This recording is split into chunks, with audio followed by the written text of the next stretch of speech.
Bonjour, nous nous retrouvons aujourd'hui pour un nouveau numéro de la Philomatique dans ces élections régionales. L'idée est de mieux connaître nos candidats pour savoir ce qu'ils nous proposent sur la formation professionnelle. Aujourd'hui, je suis ravi de vous accueillir. Bienvenue à la Philomatique, je vais vous laisser vous présenter. Bonjour, je suis Anne-Laure Bedu, je suis conseillère régionale en Nouvelle-Aquitaine, déléguée transfert, innovation, accélération et candidate. Bonjour, merci de l'invitation. Donc, moi, je suis Christine Seguino, je suis conseillère régionale déléguée à l'innovation sociale et sociétale et candidate sur la liste de Nicolas Thierry. Merci. Pour commencer, j'aimerais connaître votre avis, puisque vous êtes déjà élu, sur les points forts et les points d'amélioration à propos de la formation professionnelle sur notre territoire. Alors, pour commencer, il faut dire que la formation professionnelle, c'est une compétence très importante de la région. Ça représente quand même 500 millions d'euros et ça correspond à 15% de notre budget. Donc, c'est une politique très structurante et très importante, sur laquelle on a déjà fait un certain nombre de choses avec un niveau d'ambition, mais on peut aller, je pense, beaucoup plus loin et on a quelques défis à relever. Parmi ces défis, donc, le premier déjà, c'est d'arriver en fait à résoudre une équation qui est qu'il y a des métiers en tension et on n'a pas de correspondance entre la main-d'œuvre et les formations sur des secteurs qui sont pourtant clés pour nos territoires et sur l'ensemble de nos territoires en région Nouvelle-Aquitaine, l'hôtellerie par exemple, la restauration, le bâtiment ou l'aide à la personne. Ensuite, et c'est le projet des écologistes, on a besoin aussi de se former dans des secteurs qui seront les filières de demain et qui sont liés à l'ensemble des transitions écologiques, énergétiques, etc. Alors, on peut penser aux filières des énergies renouvelables, par exemple, si on est plus général au-delà des métiers d'art et d'artisanat, sur le photovoltaïque organique, sur l'éolien offshore flottant, par exemple, ou bien encore sur des sujets qui sont très importants sur les industries fossiles, le rétrofit, par exemple, où on va changer les moteurs des voitures pour les rendre en moteurs électriques plus performants. Sur le secteur des métiers de l'art et de l'artisanat qui nous concerne et qui vous concerne aujourd'hui, et je vous remercie vraiment de cette invitation parce que ce sont des sujets qui sont des secteurs en fait pour la Nouvelle-Aquitaine d'excellence, qui ont trait au patrimoine historique, culturel, de savoir-faire ancestraux. On est ici dans des lieux qui sont absolument superbes. On sent l'âme et l'esprit des lieux. Ils sont bien dans leur jus quand même. Ils sont bien dans leur jus. Il y a certainement des travaux effectivement de réhabilitation et notamment thermiques à mener, mais on essaiera de vous y aider. Donc sur ces métiers-là, il faut bien évidemment accompagner les ambitions de chaque habitant aujourd'hui ou habitante à pouvoir se reconvertir dans ces métiers-là, puisqu'on sait bien que dans l'art, dans les métiers d'art et d'artisanat, la reconversion correspond au niveau national à peu près à plus de 60% des cas de personnes qui se forment. Donc ça veut dire que quand on a 30, 35 ans, 40 ans, on doit être accompagné, on doit savoir à quelle porte frapper, on doit savoir comment être financé, on doit savoir ce qu'on va apprendre et pour faire quoi à la suite de cela. Ce qui veut dire qu'en termes d'accessibilité, aujourd'hui, vous considérez que ce n'est pas encore assez accessible, assez lisible ? Alors, je pense qu'effectivement, il y a encore un travail à faire sur l'accessibilité de ces métiers, sur une offre qui soit beaucoup plus lisible, mais aussi sur les conditions de l'accompagnement, sur les conditions pratiques sur lesquelles on doit encore travailler, qui peuvent être des sujets liés à l'hébergement, ou par exemple de l'accès à la formation et au financement de la formation. Et ça, c'est vraiment aussi très important de le considérer tout au long de la vie. Moi, je suis une militante de la formation tout au long de la vie. Je la pratique en tant que professeur associé à Sciences Po Bordeaux, dans la formation continue avec les executive masters, où on diplôme des gens dans les mêmes conditions que la formation initiale. Et ça me paraît extrêmement important. C'est un projet politique, social. La France est très en retard sur ces sujets-là. On a jusqu'alors plutôt valorisé les métiers du tertiaire, la métropolisation, etc., au détriment des gestes manuels. Ouais. Et ces savoir-faire, pour nous, les écologistes, ce sont des savoir-faire qui sont extrêmement précieux parce qu'ils ont des enjeux, et on en reparlera peut-être tout à l'heure, qui sont liés au développement économique, à l'attractivité des territoires, aux politiques touristiques, culturelles, etc. Justement, sur ces enjeux, j'aurais bien préciser un petit peu pour vous ces enjeux justement des métiers d'art et d'artisanat. Quels sont-ils exactement aujourd'hui sur notre territoire ? Alors, les enjeux de quel ordre sur la économique, oui, économique. Alors, c'est extrêmement important parce qu'on a aujourd'hui 160 000 entreprises qui sont concernées sur la Nouvelle-Aquitaine. Ça correspond à 200 000 emplois, donc c'est quand même très important. Ouais. On voit bien que nos territoires ne sont pas égaux face à l'accès à la formation. Donc, vous avez d'ailleurs des projets qui correspondent à cette ambition-là de se rapprocher en fait des personnes qui potentiellement veulent se former plutôt que de les laisser venir à nous. Oui.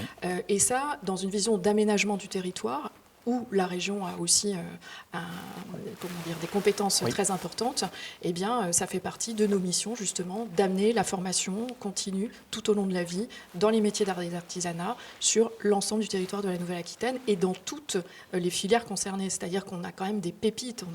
On a les tapisseries, on a la coutellerie, on a vraiment tout le travail autour du bois, etc. Donc, on doit être capable... dans le textile, les nouvelles matières également, les nouvelles matières, etc. Et ça, c'est un autre défi, c'est d'amener j'y viens, l'innovation, en fait, qui est liée bien sûr au secteur du numérique, du digital, pour que cette imbrication du geste manuel puisse se coupler avec une vision plus contemporaine de ces métiers et venir les servir.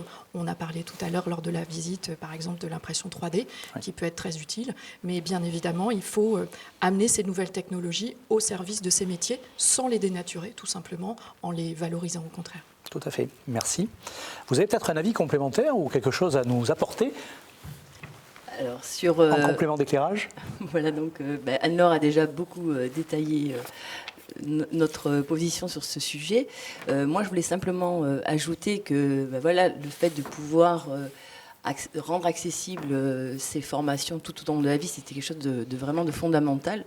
Et je crois, et on en a discuté tout à l'heure, qu'il va peut-être falloir aussi que la région, via l'Association des maires de France, par exemple, puisse porter au niveau national le fait que vous disiez que, par exemple, un meilleur ouvrier de France, l'âge limite, c'était 28 ans, et que si on considère qu'on puisse se former tout au long de la vie, de pouvoir rétablir les chances de chacun.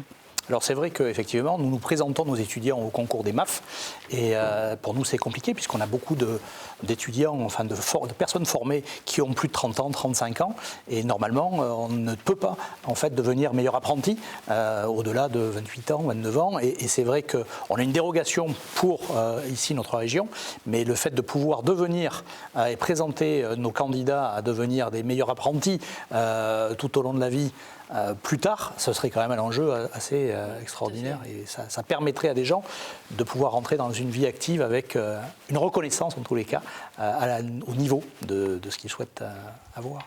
Voilà, et puis peut-être repréciser un petit peu. Donc là, on sait qu'on a 10 ans pour agir face à l'urgence écologique et sociale. Donc nous proposons dans notre programme un programme qui s'appelle le Campus des Transitions pour justement pouvoir former. Donc là, effectivement, nous avons des métiers qui sont en tension, tels que les charpentiers, etc. Mais si on veut vraiment engager la région dans un programme ambitieux, que ce soit au niveau de la rénovation énergétique, on va avoir besoin de beaucoup plus de personnes formées sur cela. Ensuite, on a également, je pense, des liens à faire avec tout ce qu'on appelle l'économie circulaire, l'économie sociale et solidaire, puisque le réemploi de la matière pour préserver les ressources, ce sont des enjeux importants. Et donc, là, comme là, nous sommes dans l'atelier couture, on voit bien que vous avez des formations qui peuvent tout à fait rentrer dans le cadre de pouvoir faire accéder la formation au plus près des territoires. Et le dernier point, j'ai pu rencontrer au cours de la campagne, par exemple, des entreprises qui font de ce qu'on appelle l'insertion d'activité par l'emploi. Et donc là, c'est pareil, ce sont des parcours qui sont à peu près de 24 mois. Et là, le besoin, vous parliez, on va en parler tout à l'heure de votre projet d'itinérance, c'est vraiment quelque chose qui pourrait être en complémentarité de ces entreprises pour que les personnes qui soient dans un chemin de accès à l'emploi puissent aussi bénéficier d'une formation et de ce fait d'être encore plus opérationnel sur le marché du travail. Très bien. Oui.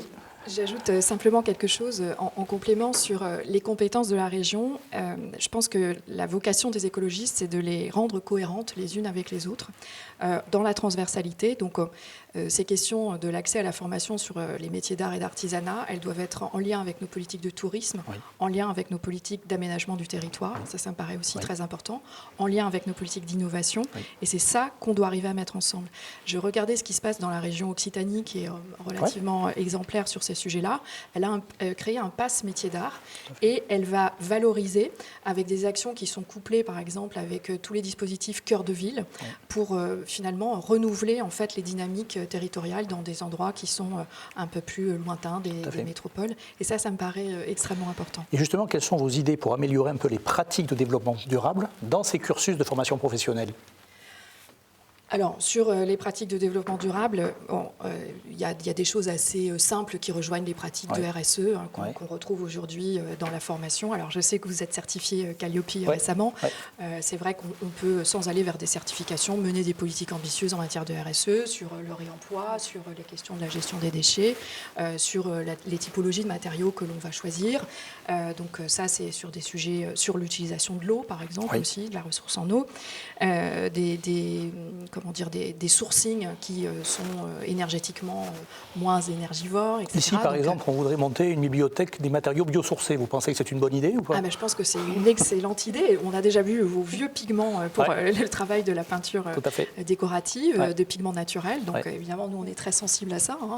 Et s'il y a une difficulté à les reproduire, on peut aussi travailler sur le fait de monter des filières pour arriver justement à recréer des matériaux et des produits qui seraient vertueux du point de vue de l'environnement. Donc ça, effectivement, la région peut être un acteur à vos côtés. Et puis, il y a tout le volet social, en fait, que l'écologie porte aussi.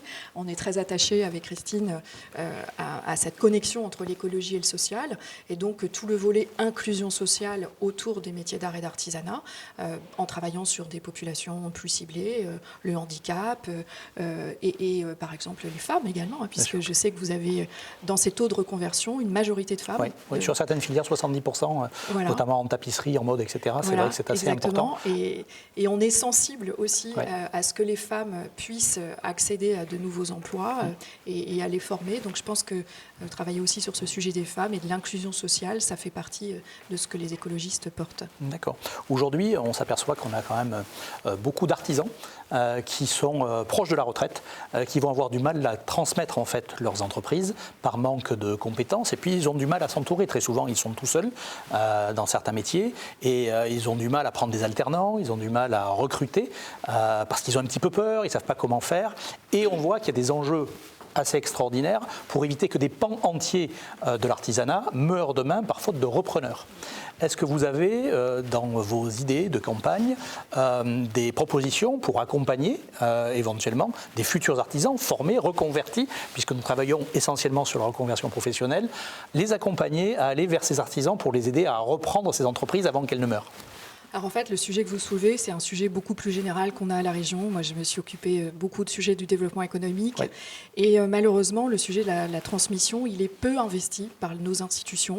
On en parle, mais finalement, on le tacle. Parce que c'est une débouchée d'emploi, c'est une pérennisation de l'économie locale, c'est quand même vertueux. Alors, je pense qu'il faut anticiper les choses, déjà, c'est-à-dire ne pas attendre que la personne arrive à l'âge de la retraite pour se rendre compte qu'il y a un enjeu de transmission. Donc, ça veut certainement dire d'accompagner les personnes en amont, quelques années avant leur départ, pour qu'elles aient le temps de transmettre. Donc ça me paraît une première chose. Et après, ça peut être des dispositifs qui sont plus adaptés directement à l'accompagnement, à la transmission, où on vient en soutien financier ou en soutien en termes de moyens humains, puisque à la région, on a l'expertise sur ces sujets. Merci. Oui, peut-être simplement pour compléter, c'est vrai que la région, on a ce volet transmission, création d'entreprise, et je pense que peut-être il faut aller un petit peu plus loin sur le prochain mandat, surtout notamment sur les territoires ruraux où voilà, on le voit bien, la désertification des centres-villes. Donc nous, on a un projet qu'on appelle Village d'avenir, qui va permettre aux petites villes de pouvoir solliciter la région. Et je pense qu'il y a un point aussi qui est très important, et ce sont des valeurs aussi que les écologistes portent énormément, c'est qu'on doit mener des politiques au maximum co-construite, c'est-à-dire que je pense qu'il serait peut-être intéressant de mettre autour de la table tous les acteurs qui tournent autour des métiers de l'art, de l'artisanat, puisque dans la région Nouvelle-Aquitaine, on a aussi dans le Limousin, par exemple, des filières, la porcelaine, etc., le cuir. Ouais. Et donc je pense que tout cela, ça serait très intéressant de pouvoir réunir tous les acteurs, non seulement de la formation, mais également des entrepreneurs, pour imaginer ensemble aussi des solutions. Parce que, moi je le vois bien sur les projets d'innovation sociale, des projets qui marchent très bien à un endroit, on ne peut pas dupliquer et s'aimer. Ça vient vraiment du territoire. C'est du cousu humain. Voilà. Et on est vraiment attaché à ça, faire du cousu humain sur les territoires. Tout à fait. Alors, que vous inspire la philomatique ? C'est assez exemplaire en fait de tout ce dont on vient de parler. En fait, c'est un projet qui mêle finalement. Enfin, d'abord, ce sont des lieux. Et moi, je suis très sensible aux lieux, aux architectures, à l'âme, au genius loci quelque part. Donc déjà, c'est ça. Ensuite, c'est une société qui a survécu dans le temps. C'est presque aussi vieux que la Caisse des dépôts et consignations. 213 ans cette année. Voilà. Et donc, qui s'est adapté forcément. Donc, il y a une résilience et nous, on est attachés à ces questions de résilience et d'adaptation au contexte, aux environnements, aux mutations. Ensuite, vous occupez un espace finalement qui est extrêmement utile, puisque cette formation tout au long de la vie, on voit bien qu'aujourd'hui, c'est pas le regard majoritaire qu'on porte sur les enjeux de formation. Donc ça me paraît très important. C'est donc ça, vous faites partie, j'allais dire, d'un patrimoine aussi culturel, d'un patrimoine économique. Vous avez des ressources. Donc pour moi, c'est un lieu très inspirant qui donne envie effectivement d'aller vers des partenariats à construire, à co-construire ensemble. Christine parlait de ce campus des transitions. Et on peut ajouter dans l'ensemble des parties prenantes avec lesquelles co-construire les apprenants eux-mêmes, parce qu'il n'y a pas mieux finalement pour savoir de quoi on a besoin que d'échanger avec les gens qui vont bénéficier des dispositifs d'accompagnement. Alors surtout dans la reconversion professionnelle, pour ce qui est de notre cas, vous avez reçu comme tous les candidats un projet que la Philomatique souhaite porter, qui s'appelle le projet Philomatos. Je sais que vous l'avez lu, vous en avez parlé tout à l'heure. Qu'est-ce que vous pensez de ce projet Philomatos ? Comme on en a discuté un petit peu, c'est vraiment quelque chose qui me paraît vraiment très intéressant, puisque on le voit bien sur la Nouvelle-Aquitaine, c'est très grand, c'est l'équivalent de l'Autriche. Malheureusement, on n'a pas forcément une offre de formation sur tout le territoire, donc proposer d'aller vers les besoins du territoire, vers les personnes qui souhaiteraient faire de la reconversion professionnelle, c'est quelque chose de très intéressant. Et par rapport à ce que tu dis tout à l'heure, je pense qu'il y a vraiment aussi un véritable besoin avec toutes les entreprises qui font de l'IAE pour permettre de renforcer les offres de formation qui sont absolument nécessaires pour la reconversion, on va dire, professionnelle de toutes les Néo-Aquitains. Et j'ajouterais que c'est quand même très en lien avec l'ADN des écologistes, c'est-à-dire que ça fait longtemps que l'écologie milite pour les circuits courts, pour être dans les relations de proximité, pour faire revivre les territoires ruraux, arrêter d'avoir finalement des hiérarchies qui sont faites entre des territoires qui auraient tel ou tel type de qualité ou de défaut. Maintenant, nous, on regarde nos territoires avec une égalité de chances et de potentiel, et simplement, il faut leur donner ces potentiels. Il faut les accompagner. Et justement, comment la région pourrait accompagner, soutenir et développer ce projet Philomatos sur tout le territoire, puisque vous avez bien compris que nous sommes ici dans les murs, à Bordeaux. Notre volonté est d'amener de la compétence de formation au plus près de là où sont les métiers en tension. Donc là où la région, Pôle emploi, les missions locales auront identifié des soucis de tension de formation demain, on doit être présent avec nos plateformes mobiles. Comment vous imaginez pouvoir soutenir ou accompagner avec la région le projet Philomatos ? Alors je crois qu'on en a un petit peu parlé dans les précédentes questions. Donc peut-être pour commencer, ça serait de prévoir comme une conférence régionale qui permettrait de mettre tous les acteurs et éventuellement aussi les apprenants s'ils peuvent participer pour définir les besoins. Et ensuite, nous, on aura des systèmes de subventions qui seront toujours conditionnés à ce qu'on appelle les éco-socio-conditionnalités pour que l'on puisse, que chaque euro investi par la région puisse servir à la transition écologique de notre territoire. Donc on peut tout à fait imaginer, déjà en premier cette conférence, et puis ensuite on définit les besoins, et par les différents règlements d'intervention, voir comment on peut vous accompagner. Parfait, merci. On arrive au terme de cet entretien. Est-ce que vous avez quelques mots à rajouter ? Non. Mais, mais voilà, déjà vous remercier de nous avoir accueillis. Et puis vraiment, c'est un lieu qui est vraiment formidable. Et puis espérer que ce projet puisse voir le jour. On le souhaite pour tous les apprenants néo-aquitains en fait. Exactement. Donc longue vie à la Philomatique. Merci beaucoup, merci. Et puis on remercie les équipes qui nous accompagnent également aujourd'hui. Et puis je remercie également Clément Duquerrois qui est avec moi aujourd'hui pour pouvoir faire cette visite de la Philomatique. Merci à tous et prochain rendez-vous la semaine prochaine avec un nouveau candidat. Au revoir. Au revoir.